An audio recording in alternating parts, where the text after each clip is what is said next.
2025 में इजराइल का बहुत ही अधिक रिक्वायरमेंट आने वाला है दोस्तों। जो भाई इजराइल जाने के लिए सोच रहे 2025 में कि मैं इजराइल कैसे जाऊं, किस तरीके से जाऊं, अभी तक 2024 में या फिर 2023 में टोटल कितने आदमी इजराइल गए थे और 2025 में कितना रिक्वायरमेंट आएगा कि जिससे हम इजराइल के लिए अप्लाई कर सकते हैं। साथ ही साथ बहुत सारे लोगों के प्रश्न भी आते हैं कि सर मैं इजराइल जाने की उम्र क्या हुई, मतलब एज क्या होगा, मैं उसके बारे में बताऊंगा। और 2025 में आप ऑफलाइन इजराइल जा सकते हो या फिर आप ऑनलाइन इजराइल जा सकते हो, किस तरीके से आप जा सकते हो और कितने आपको सर्विस चार्जेस में लग सकते हैं, पूरी डिटेल्स में जानकारी आपके साथ शेयर करने वाला हूँ। आप अगर इस चैनल पहले विजिट करें, प्यारा सा लाइक शेयर सब्सक्राइब कमेंट जरूर करें। तो दोस्तों चलिए वीडियो को स्टार्ट करते हैं आपका कम वक्त लेते हुए। दोस्तों देखिए, सबसे पहले मैं आपको बता दूं, अगर आप गवर्नमेंट थ्रू जाते हो, जैसे कि यूपी से टोटल अभी मैं आपको बताऊं, यूपी से 5600 के लगभग वहाँ पे वर्कर इजराइल में भी काम कर रहे हैं। ठीक, हरियाणा से भी बहुत सारे लोग गए हुए हैं, बहुत सारे लोग बिहार से भी गए हुए हैं। तो कुल मिलाकर देखें तो बहुत अधिक संख्या वहाँ पे है। अभी अगर मैं आंकड़ा के अनुसार बताऊँ तो 24 शहर से लेके 24 शहर के आसपास लगभग वहाँ पे 16 से लेके 24 तक के आसपास में अभी आंकड़ा है इजराइल में हमारे भारतीय वर्कर का। तो भाई 2024 और 2023 में बोला गया था टोटल 1 लाख वर्कर चाहिए, और इजराइल ने फिर अभी अपडेट किया है कि भाई अभी जो है इजराइल में 1 लाख से अधिक वर्कर, हमें भारतीय वर्कर चाहिए। तो जो भाई जिस ट्रेड में जाना चाहते हो, अगर आप जाना के लिए सोच रहे हो तो आप कैसे अप्लाई करोगे? हम प्राइवेट सेक्टर से अप्लाई कर सकते हैं या फिर गवर्नमेंट वेबसाइट से अप्लाई कर सकते हैं। तो उसके बाद बहुत सारे लोगों का कमेंट्स में आया था, सर मुझसे यहाँ पे कुछ चार्ज वगैरह लिया जा रहा है, तो उसके बारे में तो इसमें जानकारी के साथ शेयर करने वाला हूँ। तो चलिए वीडियो को स्टार्ट करते हैं। सबसे पहले मैं आपको बता दूं, अगर आप गवर्नमेंट के थ्रू अप्लाई करते हो, जो कि हमारी गवर्नमेंट ऑफिशियल वेबसाइट, आप अपने जहां से भी देख रहे हो मेरे वीडियो को, यूपी से देख रहे हो या फिर कहीं से भी देख रहे हो, NSDS जो कि अच्छी है, जो कि अच्छे से यहाँ पर काम करवाती है, इनके पास वैकेंसीज आती रहती है।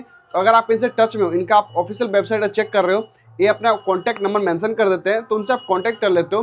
तो एक चीज़ तो आपको बेनिफिट मिलेगा, इजराइल का कभी भी इंटरव्यू आपको होगा तो भाई डायरेक्ट आपको व्हाट्सएप पे मैसेज आ जाएगा। मैसेज आने के बाद क्या, आप आराम से एक मैसेज आपको दे दिया जाएगा, जिससे क्या हो, आपको पता चले कितने तारीख को इसका इंटरव्यू चल रहा है, कहाँ पे इसका इंटरव्यू चलेगा, किस लोकेशन में इसका इंटरव्यू चलेगा, आपको पूरा कंफर्म मिल जाएगा। और क्या क्या डॉक्यूमेंट्स लेके आना वो भी आपको पता चल जाएगा। अब बहुत सारे लोग कंफ्यूज हैं कि मैं प्राइवेट से जाऊँ या गवर्नमेंट से जाऊँ। देखिए, आपके ऊपर सुविधा है, प्राइवेट जाते हो तो थोड़ा सा वेट करना पड़ेगा, गवर्नमेंट भी वेट करना पड़ता है भाई, क्योंकि वैकेंसीज आएगी तो दोनों के पास आएगी। दोनों वैकेंसीज आती है, कैसे आते हैं मैं आपके साथ वो भी बात शेयर करने वाला हूँ। तो देखिए, अगर आप गवर्नमेंट के थ्रू अप्लाई कर रहे हो तो गवर्नमेंट के थ्रू अप्लाई करने में क्या, आपको एक लंबी लाइन, बहुत अधिक लंबी लाइन लगनी पड़ती है। जैसे कि लखनऊ में जो ITI कॉलेज है, महाराष्ट्र में ITI कॉलेज है, हरियाणा में ITI कॉलेज, वहाँ पे जितने भी गवर्नमेंट ITI कॉलेज थे वहाँ पे बहुत सारे वैकेंसीज निकले थे। तो निकलने के बाद क्या, वहाँ पे बहुत सारे लोगों ने अप्लाई किया था। उसमें कोई कोई लोग ऐसे थे जो फ्रेशर कैंडिडेट थे, तो वहाँ पे क्या हुआ था, फ्रेशर कैंडिडेट को हटा दिया गया। तो जो भाई फ्रेशर कैंडिडेट हो, इजराइल के लिए सोचे मत, इसलिए अच्छा है भाई आप दुबई चले जाओ, कतर चले जाओ, ओमान, बहरीन, गल्फ कंट्रीज चले जाओ 2025 में। 1-2 साल लगा लो गल्फ कंट्रीज में, उसके बाद इजराइल के लिए सोचना। क्योंकि भाई इजराइल की अगर आप वेट कर रहे हो तो इजराइल का जो वैकेंसीज है एक तो लेट आता है, अगर आ भी गया तो वीज़ा लेट होता है, अगर वीज़ा भी आ गया तो फ्लाइट लेट होता है। तो ये सबसे बड़ा मसला है। जिसके पास पेशेंस है, इजराइल जाने के लिए सोच रहे हो, तो भाई सबसे बड़ी चीज़ पेशेंस आपको यहाँ पे रखना होगा। पेशेंस मतलब आपको इंतजार करना पड़ेगा, सब्र करना पड़ेगा। सब्र के बिना यहाँ पे कुछ नहीं हो सकता। जैसे कि अगर देखो गल्फ कंट्रीज देखोगे, लेटेस्ट आपका 90 दिन तक आपका वीज़ा आ जाता है, फ्लाइट भी एटलीस्ट हो ही जाता है। लेकिन इजराइल में ऐसा नहीं है, आपका वीज़ा आएगा, उसके बाद टिकट मिलेगा, सब कुछ डिटेल्स लगेगा, कम से कम भाई 6 महीने से ऊपर का प्रोसेस लग जाता है। तो फिलहाल जो अभी फ्रेशर कैंडिडेट हो, मैं अपना ओपिनियन दूं 2025 में, आप गल्फ कंट्रीज चले जाओ, गल्फ कंट्रीज में 1-2 साल जॉब करो। अब जिस ट्रेड में भी हो, चाहे हेल्पर हो, कारपेंटर हो, जिप्सन कारपेंटर हो, जिस ट्रेड में भी हो, 2025 में यार गल्फ कंट्रीज आप निकल जाओ। और गल्फ कंट्रीज का जो उम्र है, एक भाई ने कमेंट्स किया था, मैं आपको 21 साल से लेके आप 45-50 साल तक आप अप्लाई कर सकते हो गल्फ कंट्रीज के लिए। ठीक, यानी कि 18 साल से तो दुबई ले लेता है, 18 साल से 18 साल की उम्र में दुबई एक्सेप्ट कर लेता है। लेकिन कहीं के कंट्रीज जो होता है, जैसे कतर, सऊदी हो गया, ये सब क्या करता है, आपको 21 साल के बाद ही अप्लाई लेता है। तो ये चीज़ थोड़ा सा आप देख लेना, आप अपने एज को देख लेना। अब थोड़ी सी बात करते इजराइल का उम्र क्या आ रहा है। एक भाई ने कमेंट्स किया था, सर इजराइल का क्या एज चाहिए, यानी क्या उम्र चाहिए।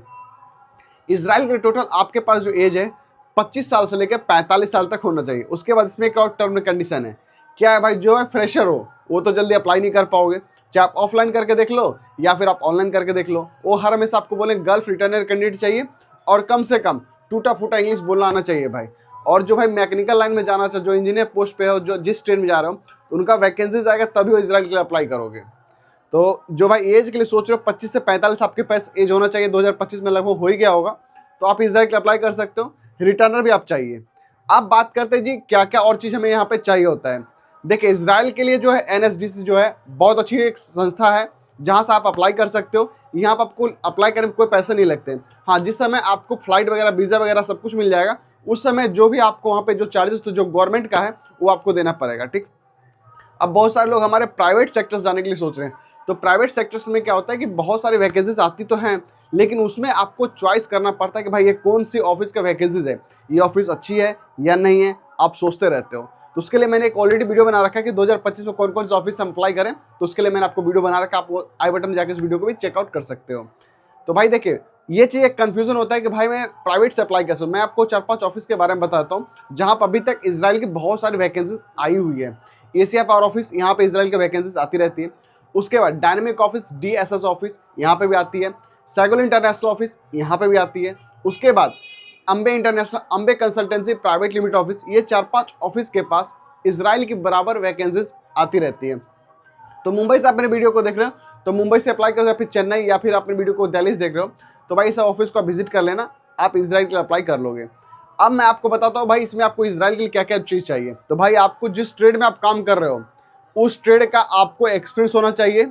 गल्फ रिटर्नर कैंडिडेट चाहिए, 25 साल से लेकर 45 साल तक उम्र चाहिए। ऐसा ना हो भाई अगर आपने मान लो सऊदी में अगर 40 साल लगा दिया है, सऊदी में 40 साल की उम्र आपने सऊदी में लगा दिया है और आप सोच रहे हो कि मैं अब इसराइल जाऊँ, तो ऐसी गलती ना करें भाई, क्योंकि 1 साल में 2 साल वीज़ा कब भी जाएगा कोई इसकी पता नहीं होता है। तो इसीलिए जिस जगह आप काम करो सऊदी में, अगर आप एक कंपनी 10 साल 15 साल से काम कर चुके हो तो उसी कंपनी में रहना भाई। मैं अपना ओपिनियन से शेयर कर रहा हूँ, बाकी आपकी इच्छा, अगर वीज़ा आ जाए इसराइल जल्दी तो आपके लिए बेस्ट है, बल्ले बल्ले है जी। तो ये तो हो गया बात इसराइल की बात। और उसके बाद PCC आपके पास होना अनिवार्य है, मतलब PCC जो है आपके पास वो भी होना अनिवार्य है। पासपोर्ट में जो वैलिडिटी कम से कम 2 साल से लेकर 3 साल तक बचा होना भी अनिवार्य है, और साथ साथ पढ़े लिखे भी होना चाहिए भाई, हाई स्कूल पास आउट चाहिए। उसके बाद 10 से 12 घंटा आपको काम करना होगा इसराइल जाने के लिए, यानी इसराइल जाने के लिए आप सोच रहे हो तो भाई 10 से 12 घंटा आपको काम करना पड़ेगा पर डे इसराइल में। उसके बाद आप तभी जाके 1.5 से 2 लाख रुपए तक का महीना कमा सकते हो। ये कोई आपको फिक्स नहीं होता है, अगर मैं मेसन में गया हूँ आपको मेसन में जॉब मिलेगी, कोई फिक्स नहीं होता है। हाँ, कंस्ट्रक्शन में आपको जो काम मिलेगा, चाहे जैसे कि मैं मेसन में गया हूँ, मैं राजमिस्त्री काम कर रहा हूँ तो आपको स्टील फिक्सर बना देगा वहाँ पे जाके। अगर आप स्टील फिक्सर में गए हो तो भाई आपको इलेक्ट्रिशियन बना देगा। आप अगर AC टेक्नीशियन में गए हो तो आपको वेल्डर बना देगा। ये वहाँ पे कोई काम का सीमित नहीं है, आपको क्या काम वहाँ पे मिल जाए, लेकिन जिस ट्रेड में आप हो, जिस कंस्ट्रक्शन प्रोजेक्ट पे हो, वही आपको काम मिलेगा, दूसरा आपको कोई काम नहीं मिलेगा। आप उस तरीके से काम कर सकते हो वहाँ पे। तो भाई आप 10-12 घंटे काम कर लोगे तो आपके लिए इसराइल 2025 से बहुत अच्छा पैसा देने वाला है। वैकेंसीज की बात कर लेते हैं भाई, तो इसराइल की वैकेंसीज भर के वैकेंसीज 2025 में आने वाला है, और वैकेंसीज आना शुरू भी हो चुका है। जैसा कि मैंने कल ही एक वीडियो पोस्ट किया था, वहाँ पे इसराइल का वैकेंसीज आ चुका है एशिया पावर ऑफिस में, तो आप इसराइल अप्लाई कर सकते हो। तो जो भाई हमारे इसराइल की तरफ मूव करना चाहते हो तो मैं उनको बता दूंगा, आप गवर्नमेंट की जो ऑफिशियल वेबसाइट है आप वहाँ पे देख लें, गवर्नमेंट का जो साइट बना हुआ है वहाँ पर आप चेकआउट कर लें, जो कि हमारे भारत देश का है, उसको जरूर देख लें। और साथ ही साथ अगर प्राइवेट सेक्टर से जाना चाहते हो, मैं आपको 4-5 ऑफिस के जैसे कि मैं नाम बताया, अगर आपने वीडियो नहीं देखा है तो आप उस वीडियो को भी चेक कर लेना। तो भाई मैं अपना अगर ओपिनियन दूँ तो भाई हम अपने जो हमारे लखनऊ में इंटरव्यू चलता है, लखनऊ से आप इंटरव्यू दे दो ITI कॉलेज से, या फिर मुंबई महाराष्ट्र जहाँ पे ITI कॉलेज वहाँ पे इंटरव्यू चलो, वहाँ से भी आप इंटरव्यू दे दें। लेकिन ये पता नहीं होता कभी इंटरव्यू चल रहा है नहीं चल रहा है, जैसे चलता है, जैसे मुझे कुछ मैसेज आता है या कुछ भी आता है तो मैं आपको एक डेट बता दूंगा, उस डेट को आप वहाँ पे इंटरव्यू आप दे सकते हो भाइयों। तो इस तरीके से हम 2025 में इसराइल जा सकते हैं। आई होप जितने भी आपके क्वेश्चन थे मैंने सारे क्लियर कर दे। और एक चीज लास्ट में, आप भैया दलालों से थोड़ा बच के रहना, क्योंकि भाई 2025 है और इसराइल जाने के लिए सोच रहे हो तो भैया यहाँ पे एजेंट बहुत सारे पड़े हुए हैं, एजेंट से थोड़ा बच के रहना, क्योंकि भाई आपको बोले CB सिलेक्शन करवा लो, ये सिलेक्शन करवा लो, वो करवा लो, ऐसा कुछ भी नहीं होने वाला, क्योंकि इसराइल के नाम पे बहुत ज़्यादा 420 है। तो फिलहाल सेफ रहें भाई, क्योंकि पैसे बहुत मुश्किल से कमाए जाते हैं, इसलिए आप थोड़ा सा सेफ रहें, अवेयरनेस रहें। और मैं आपको बताना चाहता हूँ लास्ट में, सुनो सबकी करो अपने मन की। दोस्तों ये वीडियो सिर्फ मैंने अपना एजुकेशनल प्रोफेशनल से बनाया ताकि आपको सही और सटीक जानकारी मिल जाए। दोस्तों लास्ट में मैं आपको चलते थे ये चीज़ बताऊंगा कि 2025 है, आप सही से यूरोप कंट्रीज, गल्फ कंट्रीज हैं, अगर जहाँ ज़्यादा समय लग रहा है इसराइल में तो भाई वेट ना करो, आपकी गल्फ कंट्रीज निकल जाओ या फिर यूरोप कंट्रीज निकल जाओ, ज़्यादा वेट आप मत करो। अगर आप फ्रेशर कैंडिडेट हो, मैं अपना ओपिनियन से शेयर करूँ तो भाई आप एक काम करो, आप गल्फ कंट्री चले जाओ या फिर यूरोप कंट्री चले जाओ। यूरोप चले जाओ, इजराइल लेकिन अभी मत जाओ। मैं अपना ओपिनियन सब शेयर किया हूँ। वीडियो पसंद आए तो please like, share, subscribe, comment जरूर कर ले। मिलते हैं नेक्स्ट। जय हिंद, वंदे मातरम, राधे राधे जी।